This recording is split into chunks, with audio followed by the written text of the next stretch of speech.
En participant aux travaux du 3e congrès ordinaire du RDR, le Rassemblement des Républicains, les militants du parti n'avaient absolument pas prévu pareil scénario.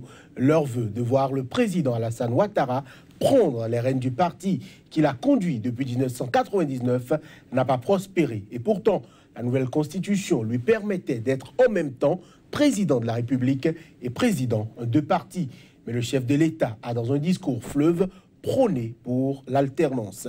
Ainsi, contre toute attente, c'est le professeur Henriette Dagri-Diabaté qui l'a proposé pour lui succéder à la tête du RDR.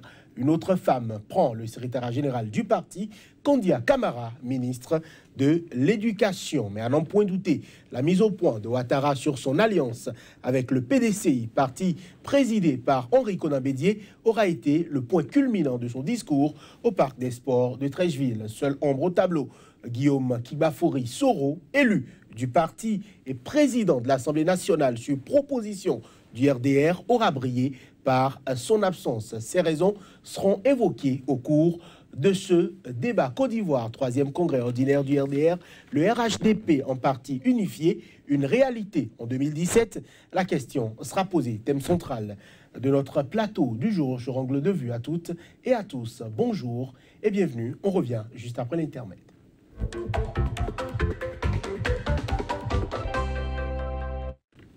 Côte d'Ivoire, 3e congrès ordinaire du RDR, le RHDP, une réalité en 2017. Sur ce plateau, pour en parler, Maître Alain Ronla, bonjour. Bonjour, Joannès. Avocat au barreau de Cotonou, c'est au Bénin. Merci d'être sur ce plateau. Face à vous, Patrick Armand-Pouillon, bonjour. Bonjour. Vous êtes coach en politique de développement et gestion de crise. Messieurs, nous avions fait le débat sur ce plateau même. Nous avions apprécié les crises, ou plutôt les dissensions qu'il y avait au sein du PDCI. Le dernier congrès du RDR remontait à 2008. Maître Alain Ronla, l'attente a été longue. L'attente a été longue, mais l'accouchement est salvateur parce que le président Alassane Ouattara a montré qu'il a pris du grade en termes de stratégie politique, puisqu'il a pris à contre-pied non seulement les militants du RDR, mais les pronostiqueurs qui se sont tous entendus pour le voir rempiler en tant que président du RDR, pour s'être ménagé cette possibilité en supprimant les dispositions incompatibles ou en faisant supprimer les dispositions incompatibles selon la Constitution d'alors. Alors, c'est un contre-pied qui est certes intéressant, mais qui ne rassure guère sur les échéances, puisque nous allons assister à des retournements ou des revirements spectaculaires. Le président garde la main parce que en cédant cette place de président du RDR, on pourrait penser qu'il est en train de se retirer. C'est une lecture possible, mais je crois qu'il garde la main devant tous les prétendants pour dire « je serai maître du jeu jusqu'au bout du processus ». Patrick Armand-Pouillon, est-ce que le moment choisi pour ce congrès-là est anodin ou est-ce planifié? C'est planifié, c'est planifié. Vous savez, Alassane Ouattara est venu au pouvoir par l'aide déjà des coachs américains. Donc, ça, on a eu l'occasion en son temps de leur faire le procès du fait que les coachs américains ne savent pas qu'en Afrique, il y a une différence entre gagner les élections et prendre le pouvoir. Ils ont pensé que, comme aux États-Unis, il suffit de gagner pour prendre. S'ils avaient pris des coachs africains, on aurait expliqué comment on fait la descente dans la victoire pour que l'autre puisse accepter de mettre le pouvoir sans qu'il y ait des morts. Bref, Alassane Ouattara est toujours suivi, toujours accompagné par des stratèges, pas des vieux politiciens fatigués de France qui viennent jouer les stratèges, non, pas des gens qui ont fait le métier et qui savent le faire. Et pendant 5 ans, ces stratèges lui ont dit, la situation est tellement pourrie qu'il ne peut pas mettre de l'ordre, qu'il se calme, qu'il laisse déjà un Guillaume Soro qu'il a été obligé de garder dans ses pattes. Parce que vous savez, le tempérament Alassane Ouattara n'est pas compatible avec le tempérament Guillaume Soro. C'est le gars qui aime les gens propres, les gens honnêtes, les gens qui ont une seule parole, les gens qui parlent vrai. Or, ce n'est pas le genre avec Guillaume Soro. Donc bref, il s'est accommodé de ça pendant 5 ans. Mais après la réélection, il s'est dit, il est temps de laisser un héritage à la Côte d'Ivoire. Vous avez vu la Constitution taillée sur mesure, stratégiquement conçue, pour commencer déjà par mettre de l'ordre, ce qui a commencé. Ensuite, vous avez vu la nomination de l'un de ses bras droits, discipliné, méthodique au ministère de la Défense, et vous avez vu que les différentes attaques ont commencé par prendre fin, avec même des gens qu'on a arrêtés qui commencent par parler pour dire qu'il y a finance. Donc, il y aura un nettoyage dans l'armée. Il y aura une réorganisation de l'armée. Ensuite, il y aura un nettoyage politique, une réorganisation politique qui est salutaire. Et il faut que les uns et les autres ne fassent aucune erreur et continuent dans cette stratégie pour que la Côte d'Ivoire soit débarrassée à jamais des politicards qui ne font que tirer dans les pattes pour pouvoir profiter des choses. Alors, le contexte sociopolitique actuel, est-ce que ce contexte-là nécessitait ces sorties-là du RDR? Patrick Amon, Maître Alain Roula. Écoutez, c'est toujours les politiciens qui choisissent le timing, le contexte, qu'il soit bon, qu'il soit pas bon. Les échéances sont là. Et c'est par rapport aux échéances qu'il faut se positionner. Nous ne sommes plus qu'à 2 ans et demi, je dirais, de l'échéance d'alternance, voyez-vous. Et cette sortie qui a intéressé beaucoup de gens, et qui était attendu effectivement non seulement par le RDR mais par son partenaire devenu historique, le PDCI, tout le monde a les yeux rivés vers la présidentielle de 2020. Qui sera, qui ne sera pas. Je reste persuadé que les accords pris avec le président Henri Konan Bédié, à savoir que le prochain président, ou en tout cas le candidat du Rassemblement, sera un candidat du PDCI, moi je pense que la porte reste ouverte, même si le président Ouattara ne se montre pas pressé, n'est-ce pas, de concrétiser les choses. La deuxième information, pour vous dire que c'est toujours 2020 qui détermine, parce que Soro Guillaume, quoi qu'on pense de lui, c'est-à-dire en dépit de ses nombreuses qualités qui ne peuvent masquer ses innombrables défauts, a compris que l'enjeu c'est 2020 et pas plus tard. Ce qui explique donc la distance prise, parce qu'il y a 2 phénomènes en un.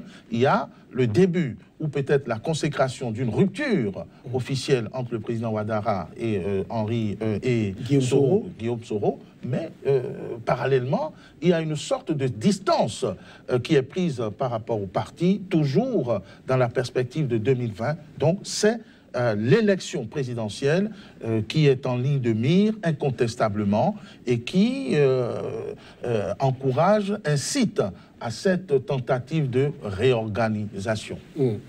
Patrick Amon-Pouillon, surprise pour surprise, le président Ouattara décide de ne pas conserver les rênes du parti. Et quelle lecture vous faites de cela? Il a voulu nettoyer.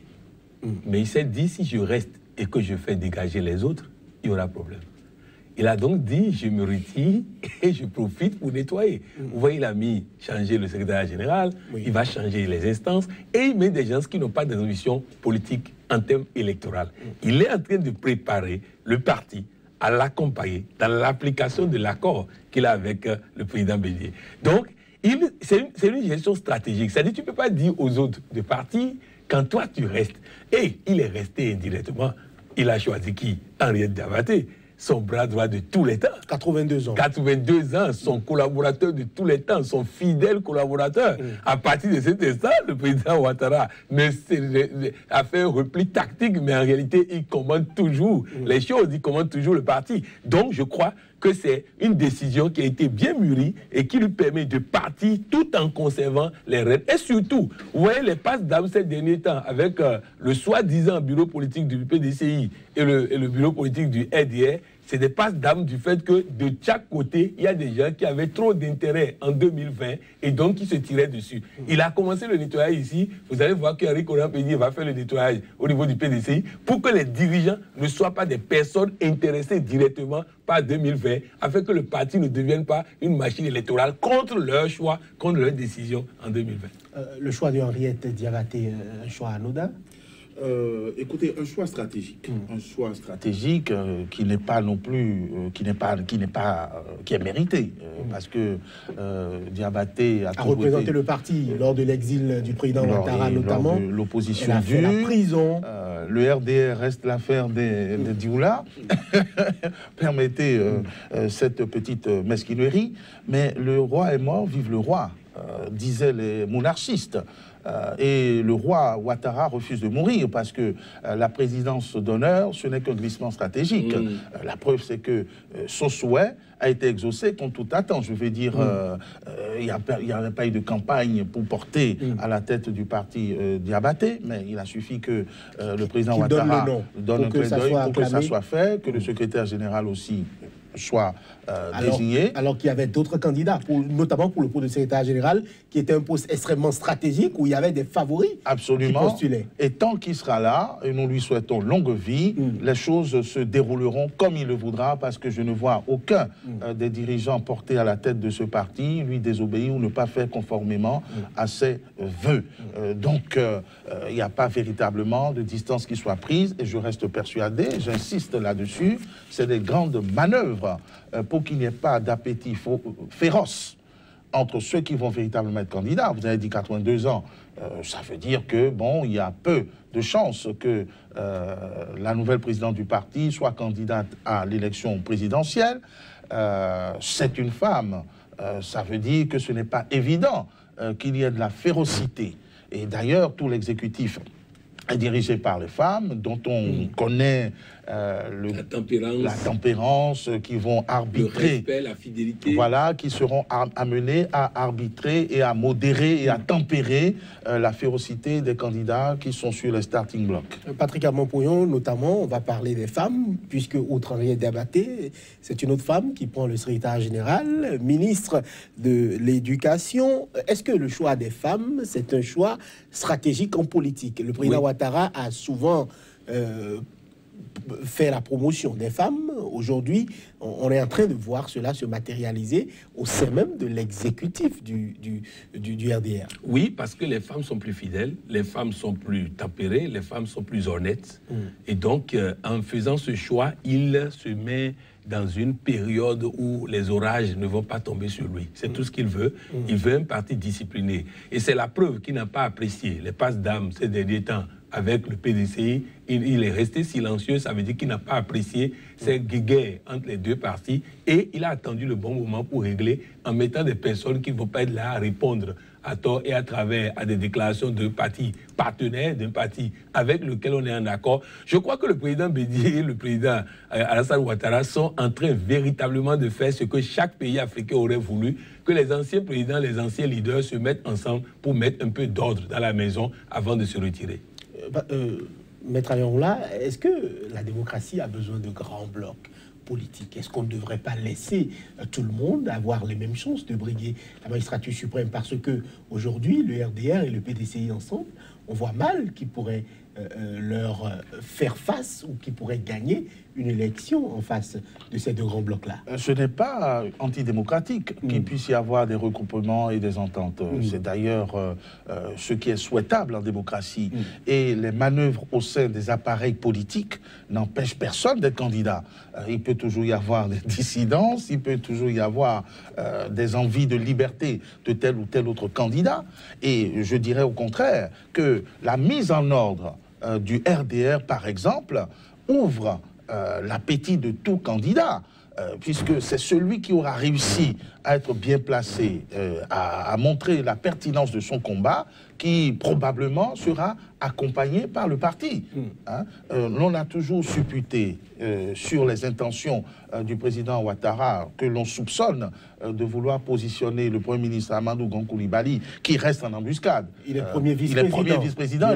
Et le seul désigné pour l'instant. C'est-à-dire c'est le seul sur lequel il n'y a pas eu de débat.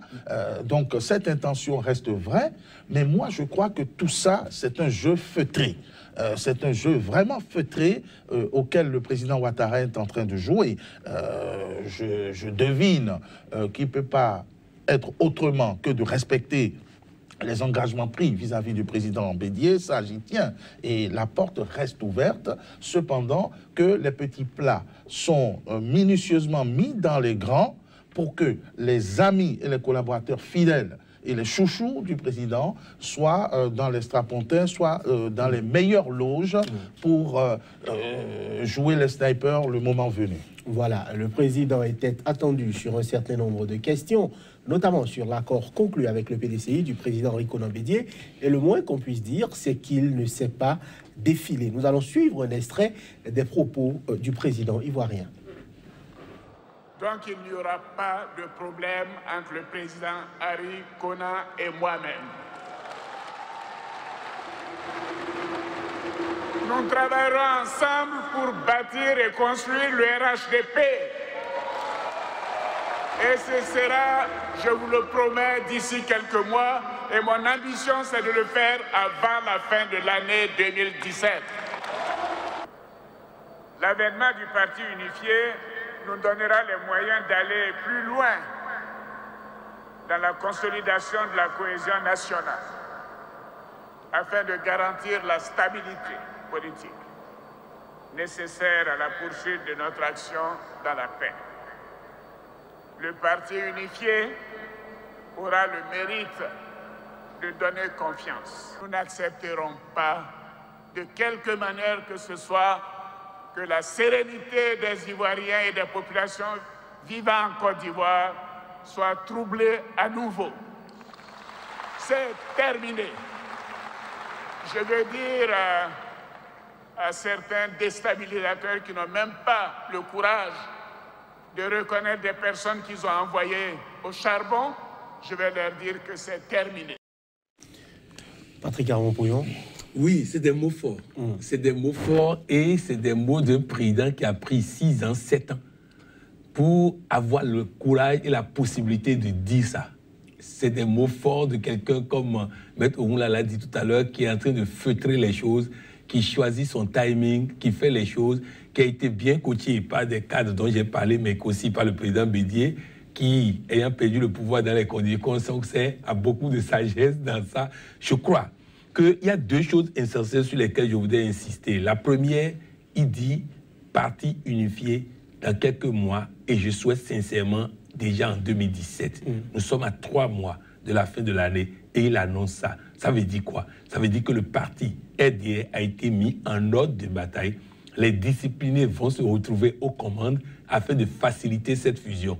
Et le PDCI va faire la même chose. On va sortir du bureau politique tous ceux qui sont contre ce regroupement et donc il y aura une facilité. Et comme Maître l'a dit tout à l'heure, c'est qu'il a positionné des gens pour que dans cette fusion, ces gens-là puissent avoir des postes très importants dans le commandement unifié. Donc je crois que fondamentalement, quelque chose de formidable se prépare en Côte d'Ivoire. Je le dis à regret. Je sais que les gens de Gbagbo vont nous insulter correctement après cette émission, mais nous, on parlera du camp Gbagbo quand on nous donnera le sujet camp Gbagbo. Pour le moment, nous avons un groupe qui est en train de travailler à se mettre en ordre de bataille. Nous analysons, nous apprécions positivement et nous encourageons à aller dans le sens. Deuxième chose importante, il a dit, les déstabilisateurs n'ont qu'à entendre, c'est terminé.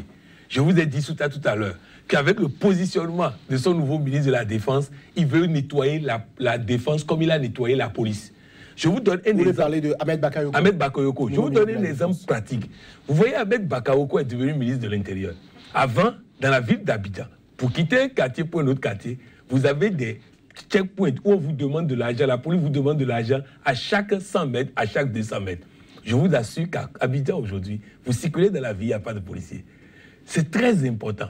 Moi, je sortais d'Abidjan avec une délégation, on est allé en caravane à Yamoussoukro, et on arrive quelque part la nuit, et le monsieur nous dit que sur les 4 identités de certains qui n'avaient pas de passeport, lui n'a pas vu la police, le cachet police entrer dans le pays. C'était les jeunes FSI qu'on a pris, qui prennent l'alcool et tout ça là. Alors c'est son second qui lui a dit, ne l'écoutez pas, partez. Parce qu'il sait que si cette information remonte au plus haut niveau, il y aura des sanctions. Donc la discipline qui est dans la police, on veut amener cette discipline dans l'armée et vous allez voir que nous aurons moins de problèmes de perturbation, moins de problèmes de sécurité en Côte d'Ivoire. De toutes les façons, je ne sais pas si on aura l'occasion de parler de Guillaume Soro, mais déjà je peux dire... On va y arriver. On va y arriver. Ok, donc je laisse la parole d'abord à Maître Oula pour qu'on ait le temps après de parler de Guillaume Soro. Maître Oula, malgré tout le branle-bas qu'il y a eu ces derniers mois, on a l'impression que le président Ouattara tient à honorer sa promesse de campagne. La promesse de campagne n'engage quand même que ceux qui y croient. Merci d'ailleurs d'abord au coach Pouillon de me permettre d'opiner sur cette parenthèse. Les promesses, on doit les rappeler. Et je crois que le président Henri Konan Bédié sait comment rappeler à son allié la nécessité de tenir les engagements. Le discours du président Ouattara que nous avons vu et entendu est un discours qui me paraît sincère, qui me paraît déterminé. Il y a effectivement la recherche de cet apaisement en Côte d'Ivoire afin que le développement soit amorcé. Tant mieux s'ils essaient de réparer ce qu'eux-mêmes ont contribué à embraser. Et je crois qu'ils sont en train, plus que quiconque, de mesurer les dommages et les conséquences de cet affrontement entre ces deux grands enfants de la Côte d'Ivoire, le nombre de morts pour cette conquête du pouvoir, tout simplement parce qu'on n'a pas réussi à faire cohabiter ensemble des oufouettistes. Son discours est sincère et il est ferme, dit-il, à l'encontre des perturbateurs. Qui sont ces perturbateurs? On voit tout de suite de qui il s'agit. Il s'agit principalement de l'enfant terrible de la politique en Côte d'Ivoire, l'énigmatique Guillaume Soro, ça c'est très clair, mais il s'agit aussi, en filigrane, et je dirais même de manière plus directe, on indexe les pro-Gbagbo. Tout à fait. N'est-ce pas? Le communiqué de la présidence ivoirienne est d'ailleurs absolument, qui sont soupçonnés d'organiser... On cite notamment Stéphane Kipré. D'organiser une tentative de déstabilisation. Mais la construction de la maison Côte d'Ivoire passe, bien sûr, par cette alliance qui devient de plus en plus ancienne autour donc, de l'héritage du président Oufoué. Je veux parler du RHDP. Mais la Côte d'Ivoire, c'est aussi les pro-Gbagbo. Tout à fait. Je veux dire, quand on voit ces deux grands partis, il est incontestable que le PDCI, c'est très baoulé, oui, si vous préférez, et que le RDR, c'est très dioula et assimilé. Mais il y a aussi cette grande composante de la Côte d'Ivoire, les BT, et assimilé. Donc il faut qu'ils soient associés, n'est-ce pas, à cette pacification, et le fait de retrouver parmi eux les perturbateurs, alors qu'on a fait beaucoup plus grave, peut être la faiblesse et la limite de la démarche. Donc, nous suggérerons, si on peut se le permettre, aux dirigeants de la Côte d'Ivoire d'inclure cette dimension et de donner en tout cas des signes et des gages de main-tendue au pro-Gbagbo afin de réduire notamment ceux qui ont le désir de nuire ou de fomenter des campagnes de déstabilisation au sein de ce pays. Patrick Abankouyon, est-ce qu'à travers cette sortie, on peut dire que le président est en train de préparer sa retraite politique? Oui, et il le prépare très bien. Il le prépare très bien parce que il ne peut pas partir et laisser le déluge. Il le prépare très bien. Il le prépare non seulement en préparant l'élection de leur candidat, mais il le prépare aussi en préparant la sécurité en Côte d'Ivoire. Il le prépare en préparant comment on appelle, une redistribution qui va commencer certainement très prochainement, des gains de ces 8% pendant près de 7 ans. Donc, il le prépare très bien. Je crois que on ne peut que saluer la méthodologie mise en place. Maître Alain, selon lui, il faut un temps de service. Ce sont les propos que le président Ouattara a employés. Il faut un temps de service. C'est un conseil qui peine pourtant à être appliqué en Afrique. Le continent abrite le plus vieux chef d'État en exercice au monde. Bien sûr, mais celui qui le dit ne nous dit pas comment apprécier ce temps de service, parce que pour certains insoumis comme nous autres, je crois qu'il a découvert un peu sur le tard. Mais bon, il n'est jamais trop tard pour bien faire. Je crois effectivement qu'il a compris que la conquête du pouvoir, pour laquelle il a consacré beaucoup d'années, beaucoup d'énergie et beaucoup de bêtises, ne valait vraiment pas la peine d'être vécue. Et s'il y a une chose que je peux commencer à trouver de très positive dans le management du président Ouattara, c'est qu'il a compris qu'il ne peut pas laisser la Côte d'Ivoire aussi déchirée qu'il l'a retrouvée, Et nul ne m'ôtera de l'esprit que ce déchirement résulte d'ambitions personnellement nourries pour conquérir le pouvoir suprême, le pouvoir d'État, et pour refuser l'exclusion dans laquelle le président Henri Konan Bédié a semblé le tenir à un moment. Alors, Monsieur Ouattara a été désigné président d'honneur du RDR, on le sait aussi. Le président de l'Assemblée nationale de Côte d'Ivoire, Guillaume Kiba-Fori Soro, a publié vendredi dernier, à la veille de ce congrès donc, un communiqué où il expliquait les raisons de sa non-participation au congrès aux côtés d'Alassane Ouattara. Certains militants ont accepté de s'exprimer au micro de notre correspondant à Abidjan. Nous allons suivre cet extrait. Je pense que ce n'est pas un sujet à tergiversation. À partir du moment où il a reçu une invitation, c'est à lui de choisir s'il vient ou pas. Le militantisme, c'est un acte de volonté. On ne peut pas obliger quelqu'un d'être militant ou pas. Et donc, s'il estime que le RDR l'intéresse, il viendrait. Mais s'il estime que ça ne l'intéresse pas, il ne viendra pas. Mais ce n'est pas à nous de le juger, c'est un président d'institution. Donc, on pense qu'il sait ce qu'il fait et donc il a le droit aussi d'avoir le choix de ses opinions politiques. Nous avons tous reçu des participations. Et en sa qualité de président d'une institution qui est l'Assemblée nationale, nous avons vu que M. Soro Guillaume a reçu une invitation en tant que président de l'Assemblée nationale. Mais en tant que membre du RDR, il revient à chacun de participer à son niveau aux préparatifs du Congrès. Je vais dire, moi je suis responsable du RDR. Je n'attends pas forcément qu'on m'invite pour prendre la place qui me revient dans l'organisation d'un congrès. Mais pour l'unité, je pense que nous devons tous parler d'une seule voix et faire en sorte que l'apaisement règne au sein de la maison et que nous soyons unis pour, comme on a dit, pour une Côte d'Ivoire assemblée. On peut se plaindre quand on est dans la famille. Les enfants, il y en a qui sont fâchés, qui ne sont pas contents, mais on reste toujours la famille. Guillaume Soro est RDR, je sais de quoi je parle. Guillaume Soro n'a jamais pensé aller ailleurs si ce n'était pas au RDR. Et cette députée RDR qui s'exprime en ces mots, Patrick Armand-Pouillon, votre réaction par rapport... On va rappeler peut-être à nos téléspectateurs que ces trois personnes sont des gens qui sont quand même de l'arsenal décisionnel du parti. C'est des secrétaires à la mobilisation, des secrétaires à la communication, voilà. Les trois personnes ont parlé. La dernière est plus proche de... et Guillaume Soro. Oui, puisqu'elle est députée RDR à l'Assemblée. Les deux autres l'ont déjà classé Guillaume Soro dans le passé. Je crois que ça dénote de ce qui se prépare et de ce qui va se faire. Est-ce que cela ne dénote pas déjà du fait qu'il y a quand même une crise au sein du parti? Non. Au fait, en Afrique, nous ne comprenons pas que la contradiction construit. Et quand la contradiction ne peut plus s'exprimer au sein du même parti, chacun prend sa route. C'est ça la démocratie. Benoît Hamon a quitté le Parti socialiste. On n'a pas dit crise. Il est parti. Donc, si Guillaume Soro se prépare à partir, c'est de bonne guerre. Donc, je pense que nous sommes dans un schéma. En Afrique, souvent, c'est que dès que quelqu'un n'est pas d'accord dans un parti, on dit il y a crise. Non. Il y a les instances démocratiques. Quand tu es mis en minorité, soit tu te plies, soit tu sors. Et je crois que Guillaume Soro, après se communiquer et cette décision de ne pas aller, ce qui se prépare pour lui, c'est la sortie. Et qui crée son parti politique. Seulement, je dis, et si j'ai un conseil de stratège à donner à Guillaume Soro, il faut faire le mort d'abord. En politique, lorsque les situations ne vous arrangent pas, vous vous calmez d'abord. On dit, lorsque vous êtes plus fort, vous attaquez. Lorsque vous n'êtes pas plus fort, vous attendez. Parce que si Guillaume Soro veut coûte que coûte penser 2020 avec le schéma qui se prépare aujourd'hui, il aurait terminé de sa carrière politique. Parce que n'oubliez pas qu'il y a d'autres boutons sur lesquels les autres peuvent appuyer.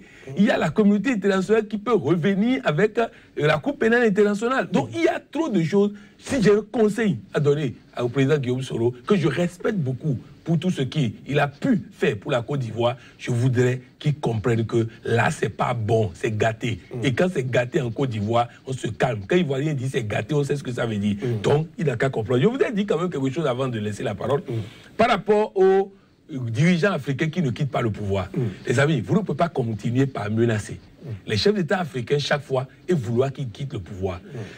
L'opposition les menace, le peuple les menace, tout le monde les menace. Vous croyez que quelqu'un va laisser le pouvoir pour que vous le mettez en prison? Non. Il faut que nous comprenions que nous devons créer un système qui sécurise l'après-présidence, qui sécurise l'après-ministre, qui sécurise l'après-député. Et en ce moment, il y aura des alternances. Nous voulons nous comparer aux autres, mais dans un pays, l'après est sécurisé. Nous, on n'a pas sécurisé l'après. Il faut qu'on évite de penser que les gens vont faire alternance dans ces conditions. Voilà, votre avis est clair.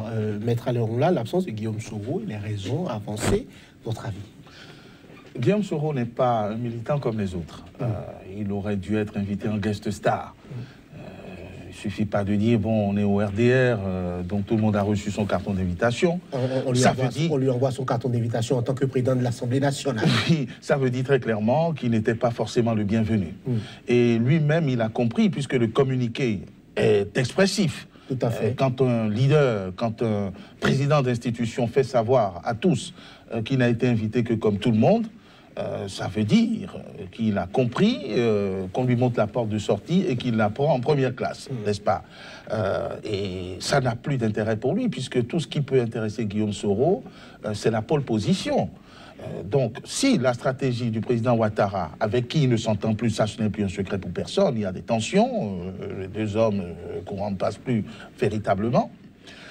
Si Sorom Guillaume comprend que le parti ne peut pas le mettre en vedette, il n'y a plus aucun intérêt. Je me suis laissé distraire par quelques lectures où ces partisans disent que finalement le RDR, c'est le fan club du président Ouattara. Donc ça ne peut pas intéresser Guillaume Soro outre mesure. Ceci étant, c'était prévisible. On ne va pas pleurer sur son sort. Je crois qu'il y a un moment où on peut avoir une ascension fulgurante de Soro Guillaume. Nous savons à quoi elle est due. Je fais partie de ceux qui ont souvent tensé, si je puis me le permettre, le président Ouattara de s'être allié et de s'être même rendu complice, d'avoir fait la promotion de ce genre de pratique. Si aujourd'hui les choses reviennent à la normale et que les distances sont prises, on dira tant mieux. Mais effectivement, je crois qu'il faut limer les ongles à un certain nombre de leaders et à un certain nombre de pratiques afin que la Côte d'Ivoire soit de manière pérenne, apaisée et reprenne son rôle et sa place de leader de notre sous-région. Patrick Abompouyon, Guillaume Kibafory-Soro dit ne pas avoir été associé. Est-ce suffisant pour manquer le Congrès ou bien il y a d'autres raisons qui n'ont pas été révélées? Moi, je crois que Guillaume Soro a bien fait de ne pas aller au Congrès, mais il a mal fait de parler. C'est-à-dire qu'en réalité, il est en train de dire à tout le monde, on m'a renvoyé. Alors qu'en réalité, il aurait pu jouer en douce, stratégiquement et préparer son parti ou quelque chose par là. Et ça ne m'étonnerait pas que vous attendez demain que Guillaume Soro fait une coalition pro-Gbagbo contre chose là, parce que le gars, il est capable de faire des coalitions. Et il avait d'ailleurs annoncé qu'il irait bientôt demander non, en fait, c'est pardon que tout le monde a entendu que l'aspect Gbagbo. Il a dit, je vais demander pardon à Ouattara, à Bédié et à Gbagbo, même si c'est nécessaire. Donc, les gens ont entendu seulement à Gbagbo. Et on a amplifié ça sur les réseaux sociaux et tout ça.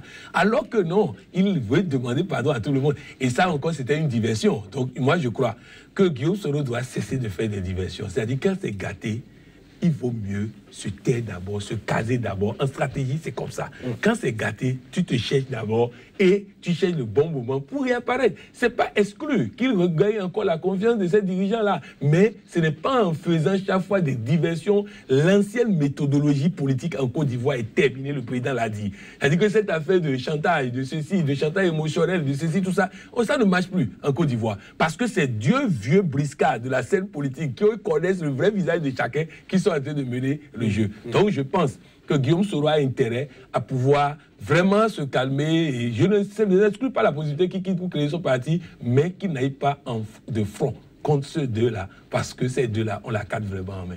Mais est-ce qu'aujourd'hui, la posture de Guillaume Soro permet d'espérer qu'il aille dans un choc face, puisque dernièrement il a été reçu par le président Bédié à Paris notamment, on a l'impression que l'homme est encore en train de mener des tractations. Il n'a d'ailleurs dit nulle part qu'il serait candidat pour 2020. Aujourd'hui, le jeu est quand même assez flou. J'allais faire une comparaison canine. Le chien ne change pas sa nature. Quand on est habitué, abonné à une méthode, on continue cette méthode. On va dire les choses simplement. Soro Guillaume a reçu les promesses en son temps que 2020, c'est lui, et que c'est lui qui succéderait au président Ouattara. J'en étais pas témoin, mais tout semble accréditer cette idée.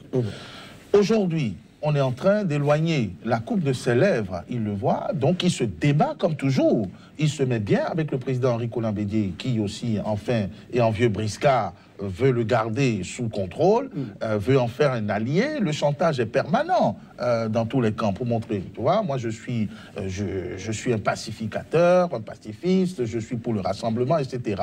En même temps, président Ouattara, tu vois, j'ai le pied en main, donc, voyez-vous. Il est obnubilé par ça et on comprend tout à fait qu'il soit dans cette logique et qu'il va peut-être utiliser la carte qui a fait son ascension. Donc il n'y a plus la lucidité pour dire, bah, écoutez, je suis peut-être trop jeune pour être président, je peux peut-être attendre mon tour. Mais là, il y a aussi la sagesse de La Fontaine. Un tiers vaut mieux que deux, tu auras. La tempérance tout à fait normale et légitime à laquelle le coach invite Soro Guillaume, c'est pour des gens raisonnables, c'est pour des gens qui ne sont pas encore ivres.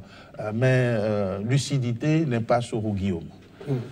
Alors, il a quand même été président du conseil politique de la campagne de 2015. Pourquoi ne pas l'avoir associé, Patrick Armand-Pouliot? Non, au fait, c'est qu'il a trop joué au petit jeu. Je vais vous dire ceci, le président Bédié a toujours eu peur de Guillaume Soro. Il a convaincu le président Ouattara pendant longtemps de faire attention à lui. Mais le président Ouattara s'est rendu compte que autant on fait attention à lui, autant ça trouble le pays. Autant on fait attention à lui, autant ça trouble le pays. Il a fini par dire trop, c'est trop. Donc, il a franchi le Rubicon.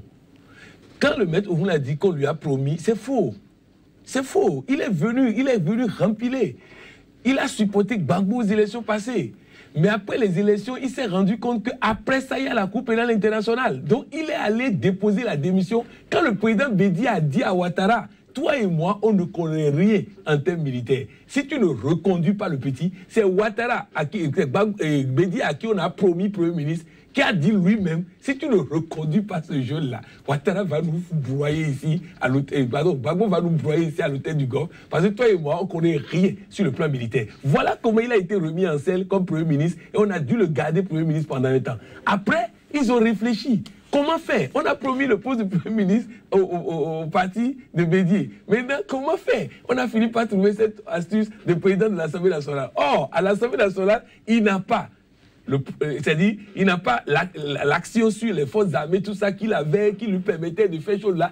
Donc, finalement, il a commencé par perdre le pouvoir depuis qu'il a été mêlé de l'affaire au Burkina et que les Burkinabés ont tellement tempêté. Alassane Ouattara leur a parlé, ils ont accepté. Ils se sont dit, bon, vraiment, il va falloir qu'on règle ce problème parce que la Côte d'Ivoire ne peut pas continuer à être déstabilisée chaque fois à cause de la même personne. Guillaume Soro n'est fort qu'avec les armes. Et ça, il doit comprendre. Il n'est pas fort politiquement, il est fort avec les armes. Et aujourd'hui, on lui a barré la route sur le plan des armes. On a verrouillé le système. Le système est en train de se mettre en place. Et verrouillé par qui? Ses propres gars qui ont fait FNCI avec lui. C'est les mêmes gars qui sont aujourd'hui en train de verrouiller parce qu'ils ont des comptes à régler avec lui depuis toujours à cause de ces tantôt Gbagbo, tantôt Ouattara, tantôt ceci, tout ça. Donc bref, il faut que... Moi, je veux que Guillaume Soro ne soit pas persécuté. Je veux que Guillaume Soro n'ait pas de soucis demain. C'est pourquoi je dis que Guillaume Soro doit comprendre que là, la Côte d'Ivoire est en train de se mettre en ordre de bataille pour le développement. Et dans ces conditions, soit on se plie, soit on se calme, on prend sa retraite politique. On dit les jeunes pour être président, il peut même prendre sa retraite politique et aller prendre ses milliards qu'il a gagnés à gauche, à droite pour faire autre chose. Là, on ne va pas vivre tout le temps en politique. Il est rentré par coup-circuit dedans, il peut sortir aussi par coup-circuit. Et vraiment, je vous dis, il doit se faire attention parce que déstabilisation et destitution du poste de président de l'Assemblée nationale n'est pas exclue. Donc vraiment, qu'il fasse son meilleur culpa par l'aide du président Bédié et qu'il se calme. Parce que là, je vous assure, ce qui se prépare en Côte d'Ivoire, si Guillaume Soro fait son petit balai, ce serait certainement la Coupe internationale ou quelque chose d'autre. Voilà, d'aucuns estiment que la création du RHDP l'écarte définitivement de la course au perchoir. Est-ce que c'est une analyse avérée, selon vous? Écoutez, tous les chemins sont bons pour y parvenir. On ne va pas dire que Guillaume Soro est l'obsession des dirigeants de la Côte d'Ivoire. Il y a un processus de pacification et de réorganisation qui est mis en place, et tout ce qui se met en travers doit être neutralisé, doit être nettoyé. Donc si Soro Guillaume, qui a encore la possibilité aujourd'hui de rentrer dans les rangs, et donc de quitter ce qui a fait son fonds de commerce, si il ne veut pas saisir cette opportunité, eh bien, il sera tout simplement rejeté par ce grand mouvement de pacification et de résurrection, enfin, de la Côte d'Ivoire. C'est tout simple. Je ne crois pas qu'il s'agisse d'une question personnelle, mais je conclurai en disant il faut que cela serve de leçon à tous les ambitieux opportunistes qui pensent tirer sur toutes les ficelles et sur toutes les cordes pour se maintenir au pouvoir. Un jour on monte, un jour on descend. Quelle suite voyez-vous à ce feuilleton, Patrick Armand-Poyon? Non, je crois que Guillaume Soro n'est pas suicidaire. S'il était suicidaire, il allait suivre Gbagbo jusqu'à Coupe pénale internationale. Il a fait votre phase. Ah, il a promis. Donc, non, suivre en temps d'aller en prison. Mais je crois que Guillaume Soro n'est pas suicidaire. Il faut des émissions comme ça pour attirer son attention sur ce qu'il sait déjà. Je crois que, comme Maître Oumla l'a dit, la Côte d'Ivoire est un ordre de bataille et tout ce qui va se mettre sur le chemin risque d'être broyé. En tout cas, des partisans à lui ont créé un nouveau mouvement, l'Amicale des Forces Nouvelles. Dans quel but, selon vous? Mais dans le but de faire la promotion de Soro Guillaume, ça, ce n'est pas interdit, c'est intéressant, c'est un personnage intéressant, il est quelque peu charismatique, donc, et nous sommes en démocratie, pourvu que les orientations de ce mouvement et les inspirations insufflées à son leader soient conformes aux principes de paix, aux principes de construction, et non pas aux habitudes de déstabilisation, de chantage, de prise d'otages, etc., etc. Il y a de la place pour tous et tout le monde dans cette nouvelle société, pourvu que la ligne droite, la ligne de la justice et de la justesse soit suivie et sans démagogie. Je crois que bon an, mal an, c'est ce que souhaitent les plus grands et les plus vieux dirigeants de la Côte d'Ivoire. Alors, Patrick Armand-Poyon, Amadou Gon Coulibaly, souvent traité de dauphin du président Alassane Ouattara, a récupéré le poste du premier vice-président du RDR. Est-ce que c'est pour renforcer déjà son aura politique? Parce que, quoi qu'on dise, l'homme n'a pas de fait d'armes en tant que politicien. C'est un technocrate pur dont le président a choisi de faire la promotion. Aujourd'hui, Premier ministre du pays. Aujourd'hui, premier vice-président du RDR aussi. Est-ce que c'est un profil qu'on est en train de préparer pour... Oui, préparer pour l'avenir. Préparer pour l'avenir parce que le président Ouattara s'est rendu compte qu'il était entouré de personnes assez indisciplinées. Et donc, il ne peut pas faire l'alternance au pouvoir avec des personnes de ce genre. Il a commencé par faire appel aux fidèles. Et je crois que tout dirigeant dans le monde, dirigeant d'association, dirigeant de parti, dirigeant de ceci, doit commencer par faire ce travail-là. C'est pas normal qu'on forme un groupe et on veut faire défendre une cause. Il y a assez de discipline dans le groupe. Moi, en tout cas, même moi-même dans les organisations que je dirige, on va rentrer dans cette bataille maintenant où il faut mettre de l'ordre. Parce qu'on ne peut pas comprendre que le dirigeant parle. Tu peux ne pas être d'accord, mais qu'on aille... C'est-à-dire... renvoyer, non, ça ne se fait pas. Donc, bref, Alassane Ouattara a décidé de faire avec les fidèles. Et l'un des plus fidèles qu'il a, les plus disciplinés qu'il a sous la main, c'est lui qu'il est en train de promouvoir. Mais ce n'est pas exclu que bon, les autres aussi sont aussi quand même un peu disciplinés, le ministre de la Défense, tout ça, mais pas autant qu'un Gon Coulibaly qui, lui, quand ça dit va à gauche, il ira à gauche, tout ça. Parce que quand vous faites l'alternance aussi, assurez-vous de ça. Ne faites pas une alternance à la BIA où dès que vous faites l'alternance, celui à qui vous avez remis le pouvoir dit que vous voulez le tuer et vous pouvez vous arrêter encore. Donc vraiment pas des choses comme ça. Donc bref, il le prépare. Pas pour les élections maintenant. C'est-à-dire que franchement, c'est clair, le PDC il va avoir la prochaine élection. Maintenant, après, Ouattara va certainement négocier ça pour qu'après, ce soit quelqu'un de son camp. Donc, c'est comme ça se prépare aujourd'hui en Côte d'Ivoire, parce que les grands hommes ne se trahissent pas. Les grands hommes, quand ils prennent des engagements publics, ils respectent. Et je crois que nous sommes dans ce schéma aujourd'hui. La réaction du PDC à la sortie et à la promotion de Henriette Dagri Diabaté. Ah mais c'est tout bénéf pour eux, ils ne peuvent qu'accompagner ça puisque Diabaté n'est pas un rival, n'est pas sur les starting blocks et je dis que toutes les occasions sont bonnes pour rappeler aux grands dirigeants la nécessité d'honorer leurs promesses. Mais ceci étant, ce que je vois, écoutez, le président Ouattara n'est pas un populiste. Ce n'est pas un démagogue, c'est un technocrate qui fait son chemin et je comprends très bien le travail de façon qui est fait par rapport au profil de Amadou Gon Coulibaly, qui reste dans son ombre et qu'on est en train d'étoffer, qui travaille, qui a de la réussite et que l'on prépare, peut-être pas pour 2020, mais pour plus tard, sauf en cas de bonne chance en 2020. C'est très bien.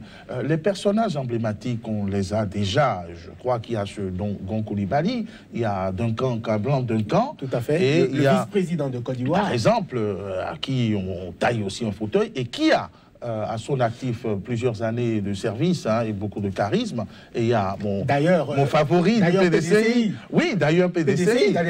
Mais nous allons le taquiner un tout petit peu. Nous allons montrer avec notre candidat préféré que nous pouvons être meilleurs que lui. Mais c'est de bonne guerre. C'est qui votre candidat? C'est l'avenir qui le décidera. Mais ce qui est formidable, c'est que silencieusement, on est en train de normaliser les choses. Il y a plus de place pour le populisme, il n'y a plus de place de prendre mon bord, il n'y a plus de place pour j'ai l'âme, donc je suis le chef. Il y a de la place pour le travail, pour le temps, pour la sélection naturelle par les idées, par le travail, et surtout les idées, les principes cardinaux pour que l'Afrique sorte de cette léthargie, et c'est forcément à encourager. Voilà, les idées, le travail, c'est ce qu'on retient de votre passage sur cette émission. Face à vous, Patrick Armand-Pouillon, coach en politique de développement et gestion de crise. Vous êtes maître Alain Ronla, avocat au barreau de Cotonou, c'est au Bénin. Côte d'Ivoire, 3e congrès du RDR, le RHDP en partie unifié, une réalité en 2017. Voilà, ce sera tout déjà pour cette émission. Merci de nous avoir suivis. Restez fidèles à Africa. À bientôt. Vete un lente,